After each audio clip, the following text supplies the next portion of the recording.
The interior architecture programme, which is the space I'm sitting in front of here, just behind me, is the interior architecture studio. We have a dedicated studio for interior architecture. What we wanted to do is to set up a distinctive programme so that it actually still enables you with some of the skills that the architecture students have, but it's more based around a really good understanding of materials and how materials actually perform in a liquid state. It's also dedicated to different kinds of modules, such as project design as well, and it has a dedicated team of people that are pushing it forward in order to kind of achieve new levels of quality, if you like, in terms of interior architecture in the United Kingdom.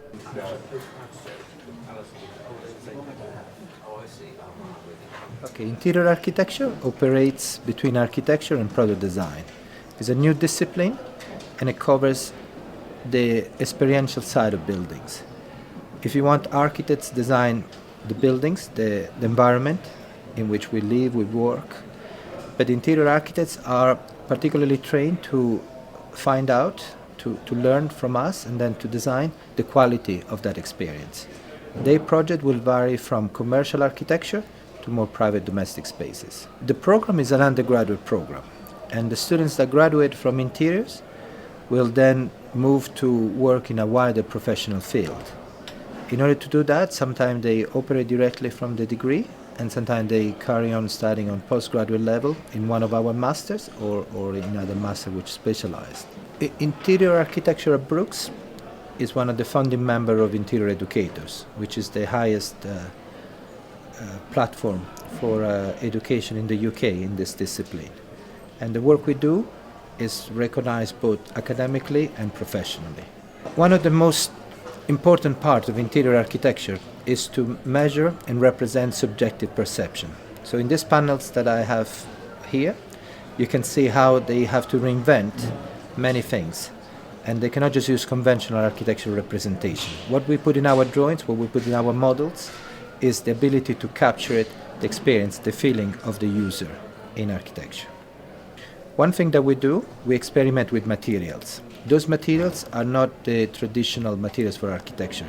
So we don't only work with concrete, timber, bricks, but we work with brand new materials. In fact, we have a module that specializes in creating new materials that in some cases do not even exist. We have currently students creating material from sand using a bioprocess in which sand hardens and becomes a component that can be used for the design of interiors. I think the direct observation of reality is a very important part of our studio. Every year we do at least a major field trip. This year we just came back from Morocco. We spent 10 days there, and the students were studying directly how spaces were created, what kind of techniques were used. Or we also, every time we give a brief, there is an existing building. So the students work in the studio, but the connection with reality is extremely important for us.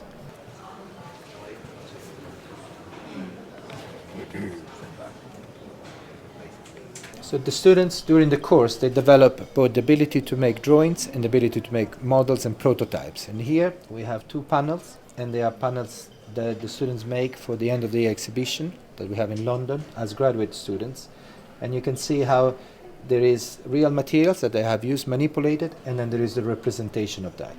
In this other panel here, there is elements of fiberglass which have been used.